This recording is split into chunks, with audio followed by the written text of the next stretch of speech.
11 de la mañana, 22 minutos. Como lo anunciábamos antes de la pausa, a la medianoche inició el cese al fuego con las disidencias de las FARC, el Estado Central Mayor de las FARC, que es quizá el grupo de disidencias más grande que hay hoy en Colombia y que está a la cabeza de Iván Mordisco. Por esa razón, entablamos comunicación a esta hora con Camilo González Pozo, quien es vocero del Gobierno Nacional. En este nuevo proceso de paz que inicia y en este cese al fuego por 3 meses que puede ser prorrogable, que comenzó ayer a la medianoche. Doctor González Pozo, bienvenido a Mañanas Blue, mil gracias por acompañarnos. Sí, buen día, Camilo, un saludo. Un saludo muy especial, y en medio de las noticias que nos tienen con los ojos puestos en Israel, se nos olvida que ayer sucedió algo muy importante en nuestro país, y es el inicio de ese cese al fuego, en donde las disidencias de las FARC pues tienen un dominio importante en ciertos territorios que hoy se ven afectados por cuenta de lo que vaya a pasar en las elecciones del 29 de octubre. Y ahí quiero empezar a preguntarle, doctor González Pozo, este cese al fuego que empezó ayer a la medianoche, ¿nos va a dar la garantía o le va a dar la garantía a esos departamentos y a esos ciudadanos que se encuentran en el Putumayo, en el Caquetá, en el Meta, en Nariño, en el Cauca, en donde hay presencia del Estado Mayor Central, de que van a poder salir a votar libremente en las elecciones regionales el próximo 29? En lo que concierne a esta organización, el compromiso es en la no interferencia en las elecciones. Y de modo que yo creo que por lo que hemos percibido en las conversaciones y las palabras expresadas, podemos esperar unas elecciones tranquilas en lo que a esto se refiere. Hay otros factores de interferencia que pues no caben en este acuerdo, pero sí yo creo que se tenga un pronunciamiento que ya venía de atrás, ya lo habían hecho de manera unilateral, pero eso yo creo que es una buena noticia y vamos a evaluarlo, pero yo confío en que esto marche de manera más tranquila para las elecciones del próximo 29. Esta mesa y este cese al fuego inició, pues digamos que una semana más tarde de lo que se había pensado y se había pactado, porque esto se había contemplado para el fin de semana anterior, si no me equivoco, y una de las razones es que dentro del gobierno, doctor González Pozo, estaban pensando que tal vez este cese al fuego podría terminar fortaleciendo al Estado Mayor Central, que son el grupo de disidencias más grandes que hay de las FARC hoy en Colombia. ¿Cómo llegaron a la conclusión entonces de que este cese al fuego por 3 meses sí implica una verdadera voluntad de paz de las disidencias y no como una gabela de tiempo para fortalecerse y pelear mucho más fuerte más adelante? Pues hace 8 días, un poquito más, cuando se tenía previsto iniciar todo el cese al fuego bilateral, se decidió aplazar una semana, pero entre tanto hacer una experiencia de suspensión, de órdenes de suspensión de acciones ofensivas en forma paralela. Y cada parte decía, me comprometo a no atacar, no como una firma de un acuerdo bilateral.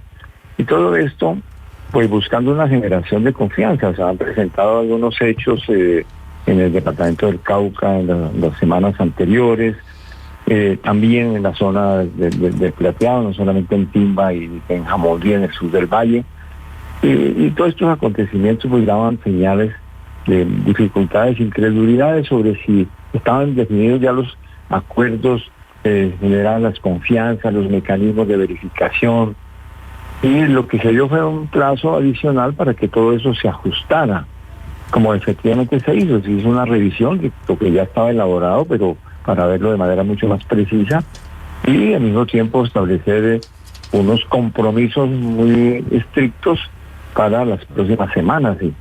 Pero por otra parte, pues se acordó hacer una experiencia de 3 meses.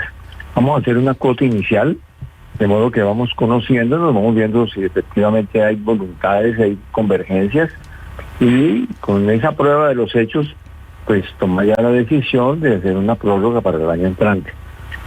Eso son aproximaciones desde puntos difíciles, ¿no? Pero yo creo que se superaron por lo menos los puntos básicos que se requerían para comenzar, y estamos en esta experiencia que creo que es positiva para el país, para aliviar situaciones en esas regiones y para intentar un proceso de mayor alcance para la paz. Señor Camilo González Pozo, yo oyéndolo pienso en las personas que nos están oyendo y que si uno como periodista a veces le cuesta seguir el hilo de los varias negociaciones de paz que hay en este momento, o intentos o intenciones de negociaciones, ¿cómo será el ciudadano del común que no está metido en esto en el día a día? Por eso quiero pedirle con una respuesta muy clara que usted nos explique en el caso del Estado Mayor Central, que es una disidencia de las FARC, ¿qué es lo que hay? ¿Y qué es lo que, si ya hay, por ejemplo, una agenda con unos puntos de negociación, si hay un marco jurídico para determinar que se van a someter a la justicia, o a pesar de que son reincidentes, les van a aplicar los beneficios de una negociación de paz con un grupo político? ¿En qué estamos en esa materia? Bueno, en relación a la agenda, hemos definido una agenda a dos niveles. Un primer nivel es acciones de aplicación inmediata. Ahí tenemos una agenda muy precisa en temas humanitarios, de aplicación del derecho internacional humanitario, de medidas que tienen que ver con la población, con los derechos de niños, niñas y adolescentes, el tema de las minas antipersona, del desplazamiento, confinamiento, de las restricciones a la libertad. Es decir, son asuntos que no basta con enunciarlos en términos generales, que se requieren acuerdos especiales de aplicación. Eso es una parte importante de la agenda. En el segundo lugar, a diferencia de otros procesos en los cuales se espera hasta el final, a un acuerdo final para hacer intervenciones en los territorios, aquí se habla de hacer transformaciones, acuerdos parciales para transformaciones territoriales. Entonces se va a trabajar inicialmente una experiencia en el Cauca, en la zona occidental del Micay, que empezó niegue actividades en otras regiones, pero allí para buscar una participación masiva de las comunidades en una reconversión de economías, buscando caminos hacia la superación de economías ilícitas. Eso está escrito. Y por otro lado, ya en agendas de fondos sustantivas tenemos unos lineamientos iniciales de temas que se han subrayado, en los que yo quiero destacar, por ejemplo, el tema territorial, el tema ambiental, como asuntos supremamente importantes que se van a comenzar a trabajar, y ir construyendo los elementos de lo que sería una agenda para una solución definitiva a esta conflictividad armada. Ese es, digamos, en relación a la agenda, pero le diría sobre otros temas. En la agenda se habla de abordar el tema de justicia, ¿no? Como también se hizo pues en La Habana en su momento, y se ha hecho con el Ejército de Liberación Nacional. Eso está, pero pues estamos en el inicio de las conversaciones, no en el final, y habría que considerar el tema de justicia y de derecho de las víctimas y de no repetición como un asunto fundamental, y está incluido dentro de los asuntos a tratar. Doctor González, muchos en el país hoy dicen, este mismo grupo ya tuvo la oportunidad de firmar un acuerdo de paz con el gobierno de Santos en La Habana y no lo hizo, o lo hicieron pero regresaron a las armas muchos. ¿Por qué en esta oportunidad hay que creerles? ¿Por qué creer en su voluntad de paz y en que no van a traicionar nuevamente al país? Pues todos estos procesos son inciertos, ¿no? Y no han dado frutos en el primer intento, casi ninguno. En el año 84, con el presidente Betancur se realizó el diálogo nacional y se hizo el diálogo de Uribe, y los dos fracasaron. Y luego se intentó en el Caguán también con el ELN. Esta es la sexta ocasión. Entonces, repetir el intento de llegar a la paz es parte de un esfuerzo que no se puede evitar en estos procesos. Aquí tenemos un largo proceso de conflictos armados, guerras, confrontaciones armadas de 60 años. Está cerrándose ese ciclo. Si uno mira la historia, las estadísticas, esas son las guerras y los conflictos del siglo XX que se han prolongado en este siglo, que persisten, y que hay que insistir en el diálogo, en los métodos políticos, en las formas que ahorren más vidas, para buscar solucionarlo. Claro, pero doctor González no está escrito Pozo, que vamos a tener éxito, pero sí que es una obligación ética y política intentarlo. pero yo no sé si se pueda comparar las disidencias de las FARC con un proceso de paz que se tuvo con esa guerrilla, la más grande de Colombia durante más de 50 años, que fue tan reciente. Y por eso la pregunta que sí se hacen muchos colombianos es, bueno, estas disidencias de las FARC, que en el caso de Iván Mordisco cuentan con 3.000 hombres, según lo que dice la inteligencia del Estado, ¿qué están pidiendo que no se firmó en el acuerdo original? En un acuerdo que fue exitoso, que incluso llevó al presidente Santos a llevarse un Nobel de Paz, al mundo entero a aplaudir lo que se hizo en Colombia por cuenta de ese proceso. Estas disidencias de las FARC, esos que no quisieron entrar a ese acuerdo, ¿qué es lo que están pidiendo hoy? No, incluso los datos de las fuerzas militares y de inteligencia hablan de 2.300 efectivos en armas. Los otros son redes de apoyo. Y incluso de esos 2.000 y pico, podríamos decir que un 15% estuvieron en el momento de las negociaciones en La Habana y no firmaron. Hay un nuevo reclutamiento o gente que estaba en la periferia y que no entró en el proceso de La Habana, milicianos u otras estructuras. Es decir, que estamos en un fenómeno que sí, que quedó al margen de las negociaciones. Y ellos tienen una serie de críticas, que pues yo no quiero ser expositor de las críticas que ellos tienen, que las hicieron en La Habana para retirarse. Criticaron que era muy prematuro y muy rápido la entrega de armas, que no había claridad sobre los temas judiciales. Tienen una lista de asuntos que eliminan en su momento y que habría que ver cómo los han replanteado, procesado para considerarlos. No, pero pues el hecho de que sean más pequeños, que estén en otro momento histórico, pues no niega la necesidad de que el Estado y el gobierno desarrolle iniciativas para que no sea la línea militar, no sea esperar entonces que sigan prosperando. Es que llevamos 7 años desde la firma del acuerdo, eran 300 en el Cauca, incluso menos, y ahora hay cerca de 1.000, después de 7 años de guerra. Es decir, la guerra no significa que evite que crezcan. Es el camino de la paz lo que puede ganar la voluntad de la gente, de la población, y al mismo tiempo conjurar y asfixiar dinámicas de guerra. Entonces, no es argumento el que porque se hizo la paz grande, una paz más grande, efectivamente, yo creo que eso hay que reafirmarlo y decirlo. El proceso que se hizo y se cerró en el acuerdo del Colón es un acuerdo que le puso fin el lanzamiento armado de las FARC. Pero eso no niega, mire que cuando se hicieron los procesos en el año 90, ¿no? Pues hubo procesos con organizaciones más grandes y con otras más pequeñas.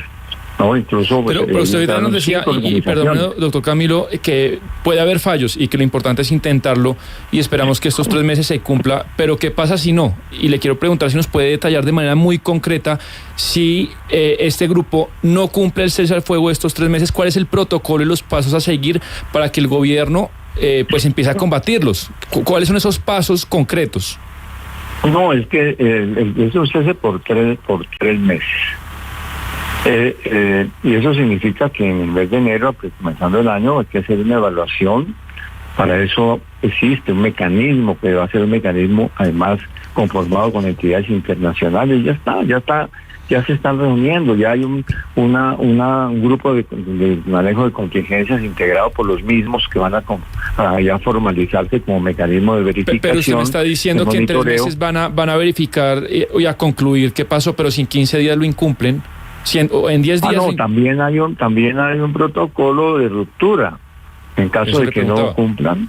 Entonces también, y así se dio, si hay una serie de incidentes que implican violaciones así del fuego, y esta instancia que es independiente dice eso implica un patrón, una decisión, una voluntad, no es un hecho casual, sino que aquí se expresa que están cometiendo perfidia y están abusando de la buena fe para, por el contrario, violentar a la población y incumplir lo pactado.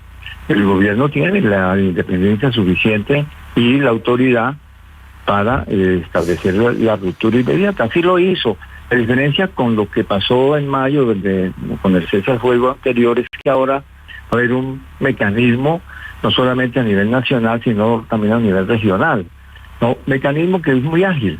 Aquí la verdad es que es extraordinaria la colaboración que presta la MAPOEA, la Misión de Verificación de Naciones Unidas, la Iglesia Católica, que está pues muy atenta y muy comprometida a través de la Conferencia Episcopal, que están pendientes de cada acontecimiento, inmediatamente presentan los informes a la mesa, al gobierno, a las fuerzas militares, a todas las partes, y de eso se trata de actuar con esa velocidad, de modo que por un lado no tengamos el método pues del pánico, que ante cualquier elemento, sin haber explorado más allá de la noticia, ya se diga se rompió el cese al fuego, sino que al mismo tiempo se haga verificación, no se subestime las alertas ni noticieros ni de las comunidades, por el contrario, es lo que se pide a las comunidades y a la prensa, a los medios y a todos los sectores, es que hagan una verdadera veeduría ciudadana, una observancia, que coloquen los hechos de manera inmediata a la luz pública para que se investigue. Lo que también se pide es que no, de un hecho, de una denuncia que se haga en un punto del país, no se concluye inmediatamente que hay una responsabilidad de las partes o que eso significa ya que el cese al fuego ha fracasado. Y que también se tenga una metodología de pensamiento y de evaluación lo suficientemente comprensiva. Señor Camilo González, ¿cómo, entendiendo que hay otros procesos en marcha, ustedes van a interrelacionarse porque pues estos grupos se cruzan en el territorio y puede suceder que, por ejemplo, los rompimientos al cese al fuego se deban a escaramuzas que se originan por la confusión de quién es quién y de en qué estado está un proceso versus en qué estado está el otro? ¿Hay algún mecanismo para que los líderes de los diferentes procesos se hablen y hagan que todo funcione coordinadamente, así sean procesos separados? Lo que ha venido ocurriendo es que se establecen comunicaciones en cada región. Por ejemplo, en el Catatumbo hay vínculos, relaciones, y hay una presión muy grande de las comunidades.